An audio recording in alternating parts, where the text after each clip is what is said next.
ایک بھوت کھڑا تھا، شیریں نے کپکپاتے لہجے میں بتایا۔ بھوت شیریں کی بات سن کر عماد اور شازیہ کے منہ سے ایک ساتھ نکلا۔ پھر دونوں لپک کر کھڑکی تک پہنچے اور کھڑکی سے باہر جھانکنے لگے۔ یہاں تو کوئی بھی نہیں ہے، عماد اور شازیہ کھڑکی سے باہر جھانکتے ہوئے کہنے لگے۔ میں نے خود دیکھا تھا، وہ سفید لباس میں تھا اور مجھے ڈرا رہا تھا۔ شیریں بے حد خوف زدہ تھی۔ شیریں کی بات سن کر عماد اور شازیہ نے ایک بار پھر سے کمرے کی کھڑکی سے باہر جھانکا۔ یہاں تو کوئی بھی نہیں ہے بھابھی، عماد بولا۔ وہ اسی کھڑکی میں تھا، وہ ہوا میں اڑ رہا تھا، میں نے خود دیکھا ہے۔ شیریں بدستور خوف زدہ تھی۔ بھابھی کی بات سن کر عماد نے کھڑکی سے اپنا آدھا در باہر کیا اور دیکھنے لگا۔ اسی وقت کسی نے شیریں کے کندھے پر ہاتھ رکھا۔ شیریں نے غصے سے اس ہاتھ کو اپنے کندھے سے جھٹک دیا، مگر وہ ہاتھ پھر شیریں کے کندھے پر آ کر ٹک گیا تو شیریں نے غصے سے پیچھے مڑ کر ہاتھ رکھنے والے کو دیکھا تو پیچھے دیکھتے ہی شیریں خوف سے لرز اٹھی۔ اس کے منہ سے ایک بار پھر بھیانک چیخ نکل گئی، کیونکہ شیریں کے کندھے پر ہاتھ رکھنے والا کوئی انسان نہیں تھا بلکہ وہ سفید چادر اوڑھے ایک بھوت تھا۔ بھوت نے شیریں کو اپنی جانب متوجہ پایا تو ایک بھیانک قہقہ لگایا۔ بھوت کے قہقہے کے ساتھ شیریں کے منہ سے ایک بھیانک چیخ نکلی۔ وہ بہت ہی بھیانک چیخیں نکالنے لگی۔ عماد اور شازیہ نے شیریں کی چیخیں سنی تو کھڑکی چھوڑ کر پیچھے مڑ کر دیکھا تو وہ دونوں بھی خوف سے لرز اٹھے، کیونکہ شیریں کے پیچھے سفید لباس میں ایک بھوت کھڑا تھا اور شیریں بری طرح چیخ رہی تھی۔ عماد نے پھٹی پھٹی نظروں سے بھوت کو اوپر سے نیچے تک دیکھا تو اس کے چہرے پر مسکراہٹ دوڑ گئی۔ پھر اس نے ایک لمبی جست لگائی اور بھوت تک پہنچا، پھر بھوت کے اوپر بڑی چادر کھینچ لی۔ فرحاد بھائی فرحاد یہ آپ تھے؟ شیریں کے منہ سے بے ساختہ نکلا۔ بھوت کی چادر اتری تو اس کے اندر سے عماد اور شازیہ کے بڑے بھائی اور شیریں کے شوہر نامدار فرحاد برآمد ہوئے۔ ہارر مووی دیکھ دیکھ کر تم سب کا دماغ خراب ہو گیا ہے۔ بھلا دنیا میں بھوت پریت روح بھدرو یا چڑیل وغیرہ بھی ہوتے ہیں؟ فرحاد مسہری پر بیٹھتے ہوئے بولا۔ بھائی آپ بہت گندے ہیں۔ شازیہ کے منہ سے نکلا۔ فرحاد آپ نے مجھے ڈرا ہی دیا تھا، اگر میری جان نکل جاتی تو؟ شیریں اپنے ہانسوں پر قابو پاتے ہوئے بولی۔ شیریں کو فرحاد سے کوئی چھین نہیں سکتا، یہ محبت کی امر کہانی ہے، فرحاد شوخ لہجے میں بولا تو شیریں نے فرحاد کو زور سے تکیہ دے مارا اور مسہری سے اتر کر پیر پٹکتی ہوئی کمرے سے باہر چلی گئی۔ ناراض بیوی کو منانا زیادہ مشکل کام نہیں، فرحاد بولا اور تولیہ لے کر باتھ روم میں گھس گیا۔ فرحاد فریش ہو کر باتھ روم سے نکلا تو کمرے میں کوئی نہیں تھا۔ فرحاد نے اپنے بال بنائے اور کمرے میں رکھے گلدان سے ایک سرخ گلاب نکالا اور کچن کی جانب چلا۔ اسے ابھی اپنی روٹھی بیوی کو منانا تھا۔ فرحاد کچن میں پہنچا تو شیریں وہاں بھی نہیں تھی۔ فرحاد نے کچن کی کھڑکی سے باہر لان میں دیکھا، شیریں لان میں بیٹھی تھی۔ فرحاد کچن سے نکل کر لان کی جانب بڑھا۔ ناراضگی میں تم اپنی عمر سے 10 سال بڑی لگتی ہو، فرحاد شیریں کے قریب ہوتا ہوا بولا۔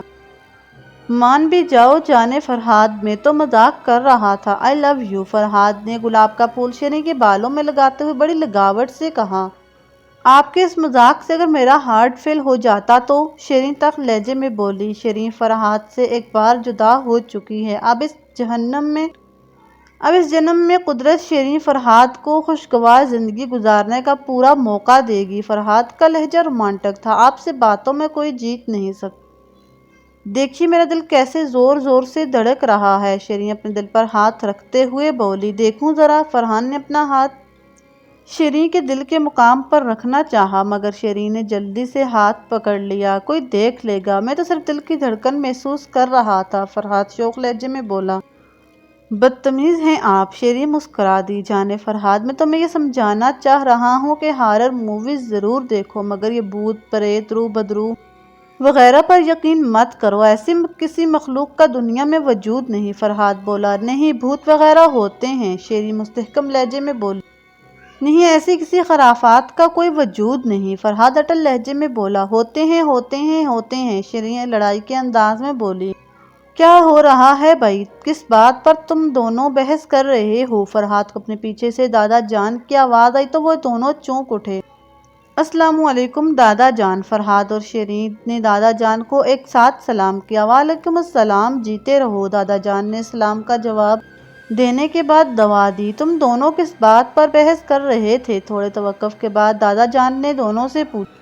دادا جان آپ یہ بتائیے کہ جن بھوت رو بدرو ہوتی ہیں نا؟ شیرین نے لاڈ سے دادا جان سے پوچھا۔ دادا جان میرا خیال ہے ایسی خرافات کا کوئی وجود نہیں۔ فرحات نے بھی فوراً کہا بھائی جن کا وجود تو قرآن سے بھی ثابت ہوتا ہے۔ دادا جان بولے جن کا وجود تو ہے، میں یہ بھوت پریت رو بدرو وغیرہ کی بات کر رہا ہوں۔ فرحات نے جواب دیا میں تم دونوں کو ایک واقعہ سناتا ہوں جو میرے ساتھ پیش آیا تھا، اس سے تم دونوں اندازہ لگا سکتے ہو کہ بھوت وغیرہ ہوتے ہیں یا نہیں۔ دادا جان لان میں بچھی کرسیوں میں سے ایک کرسی پر بیٹھتے ہوئے بولے تو فرحات اور شیرین بھی ان کے دائیں بائیں رکھی کرسیوں پر بیٹھ کے۔ یہ واقعہ ہندوستان کی تقسیم سے پہلے کا ہے، جب دوسری جنگ عظیم ختم ہوئی تھی۔ میں برٹش انڈین آرمی میں تھا۔ دادا جان خلاؤں میں گھورتے ہوئے بولے میں برما میں محاذ جنگ پر تھا 3 سال میں پورے 3 سال گھر سے دور محاذ جنگ پر رہا۔ اس وقت آج کل کی طرح اس رابطے کے ذرائع نہیں تھے، بس ٹیلی گرام یا خط کے ذریعے رابطہ ممکن تھا، اور وہ ذرائع بھی جنگ کی وجہ سے اکثر منقطع ہو جاتے تھے۔ دادا جان تھوڑی دیر کے لیے خاموش ہو گئے، شاید وہ اپنے ذہن میں واقعات تازہ کر رہے تھے۔ جب جنگ ختم ہوئی اور تمام نوجوانوں کو واپسی کا حکم ملا تو ہم سب خوش ہو گئے کہ اب ہم گھر جائیں گے اور گھر والوں سے ملیں گے۔ 3 سال کا عرصہ بہت بڑا ہوتا ہے۔ ہم لوگ گھر والوں کی آواز کو بھی ترس گئے تھے، لہذا جنگ بند ہونے کی ہم سب کو بے حد خوشی تھی۔ ہر جوان خوشی سے نہال ہو رہا تھا، میں بھی بے حد خوش تھا۔ اکثر نوجوانوں نے اپنے گھر والوں کو خط لکھ کر اپنے آنے کی اطلاع دی، مگر میں نے سوچا کہ اچانک گھر پہنچ کر سرپرائز دوں گا۔ میرے اس طرح اچانک پہنچنے پر سب لوگ حیرت زدہ رہ جائیں گے، شاید اماں تو کچھ دیر کے لیے خدا کا شکر بھی ادا کرنا بھول جائیں، اور ابا جان تو دوڑ کر مجھے گلے لگا لیں گے، اور زبیدہ تمہاری دادی۔ دادا جان کچھ دیر کے لیے خاموش ہو گئے، ان کی آنکھیں بھیگ گئیں، شاید انہیں اپنے گھر والے یاد آنے لگے۔ شیرین نے ہاتھ بڑھا کر اپنے دوپٹے سے دادا جان کے آنسو صاف کیے اور گلاس میں پانی بھر کر دادا جان کو دیا۔ دادا جان نے تشکر بھری نظروں سے شیرین کی جانب دیکھا اور پانی کا گلاس لے لیا، اور تھوڑا تھوڑا کر کے گلاس کا سارا پانی پی گئے۔ سب کو سرپرائز دینے کے چکر میں نے گھر اپنی آمد کی اطلاع نہیں دی اور اچانک پہنچنے کی ٹھان لی۔ جب میں ٹرین سے اپنے گاؤں کے قریبی اسٹیشن پر اترا تو آدھی رات بیت چکی تھی۔ اس چھوٹے سے اسٹیشن پر اترنے والا میں واحد آدمی تھا۔ وہ اسٹیشن عموماً ویران ہی رہتا تھا۔ اسٹیشن پر ٹرین کو جھنڈی دکھانے والا ریلوے کا ملازم بھی ٹرین کے روانہ ہوتے ہی نہ جانے کہاں غائب ہو گیا۔ اسٹیشن سے ہمارا گاؤں کوئی 5-6 کوس کے فاصلے پر تھا۔ یہ فاصلہ زیادہ نہیں تھا، مگر برسات کے موسم میں اور اندھیری رات میں جبکہ گاؤں جانے والے راستے میں جنگل بھی آتا ہو، یہ فاصلہ کافی لگ رہا تھا۔ میں کچھ دیر اسٹیشن پر کھڑا رہا کہ شاید کوئی انسان نظر آ جائے، مگر وہاں کوئی نہیں تھا۔ آخرکار خدا کا نام لے کر میں نے اپنا فوجی ٹرنک اٹھایا اور فوجیوں کی طرح لیفٹ رائٹ کرتا ہوا اسٹیشن سے باہر آیا۔ اسٹیشن کے باہر کچی پگڈنڈی جو میرے گاؤں تک جاتی تھی، اس پگڈنڈی پر کوئی سواری نہ تھی، بلکہ کچی پگڈنڈی بھی مشکل سے ہی نظر آ رہی تھی۔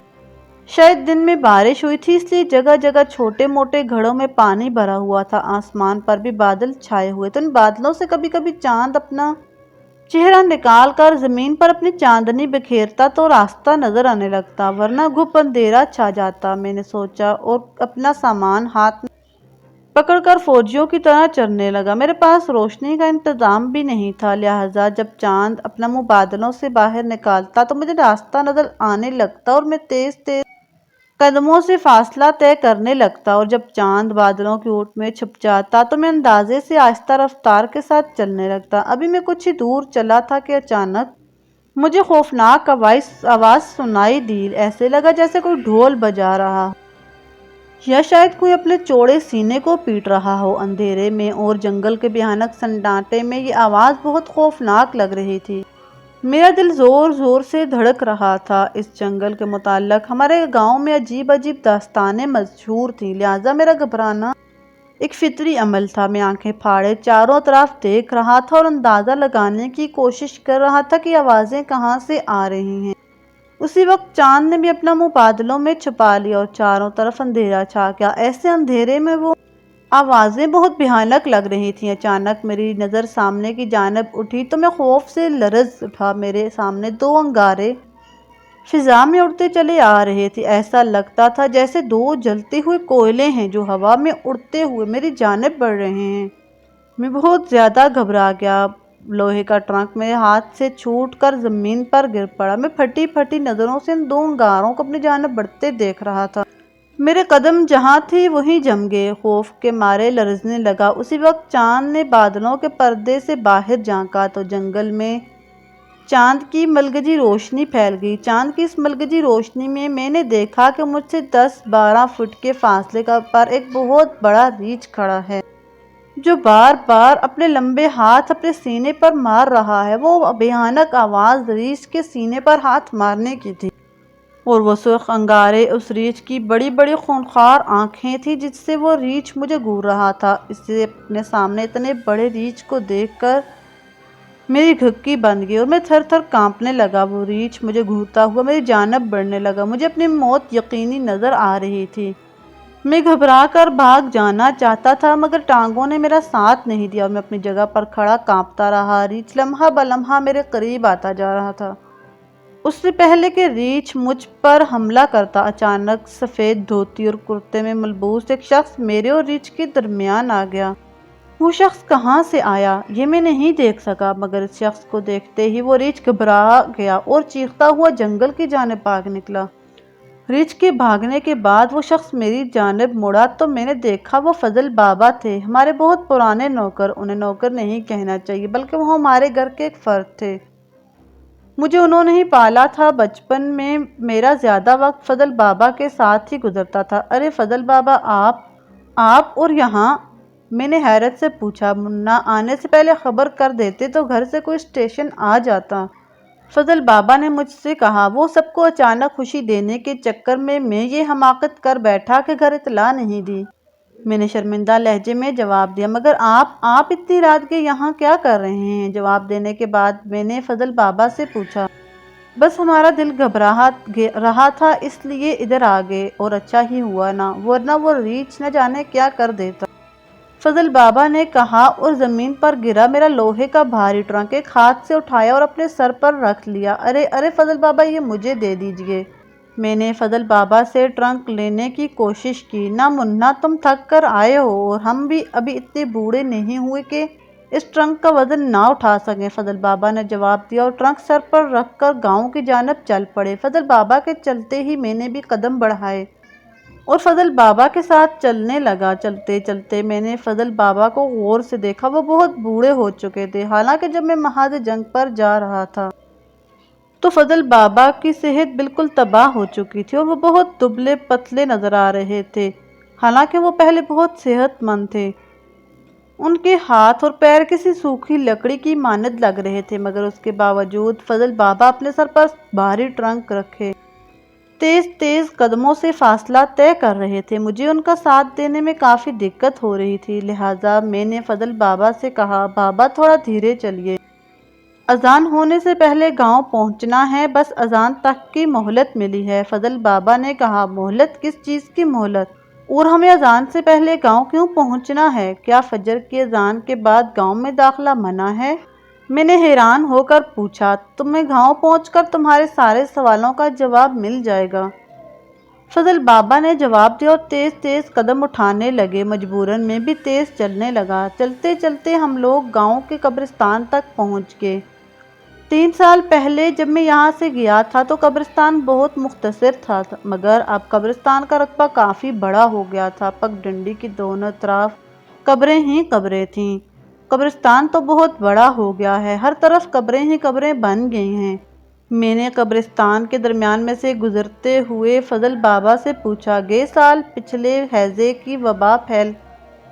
سال ہیضے کی وبا پھیل گئی تھی، گاؤں کے گاؤں خالی ہو گئے، قبرستان بھرتے گئے اور گاؤں خالی ہوتے گئے۔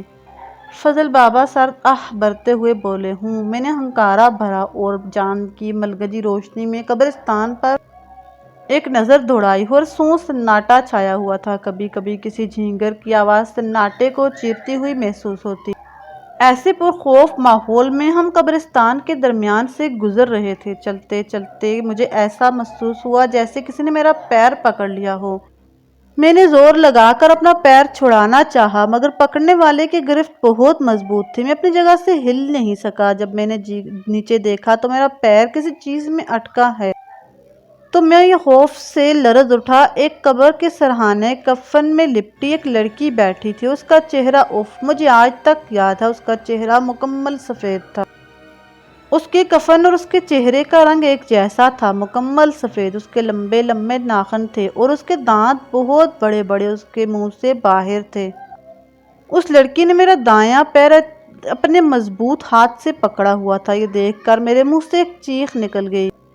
میری چیخ سن کر فضل بابا جو آگے چل رہے تھے رک گئے اور انہوں نے پلٹ کر دیکھا اور اس چڑیل لڑکی کو دیکھ کر فضل بابا کا چہرہ سرخ ہو گیا۔ انہوں نے لوہے کا ٹرنک زمین پر رکھا اور زمین سے چند کنکریاں اٹھائیں اور اس لڑکی کو مارتے ہوئے کہنے لگے، ہمارا منا ہے یہ، اس کی جانب دیکھنا بھی نہیں۔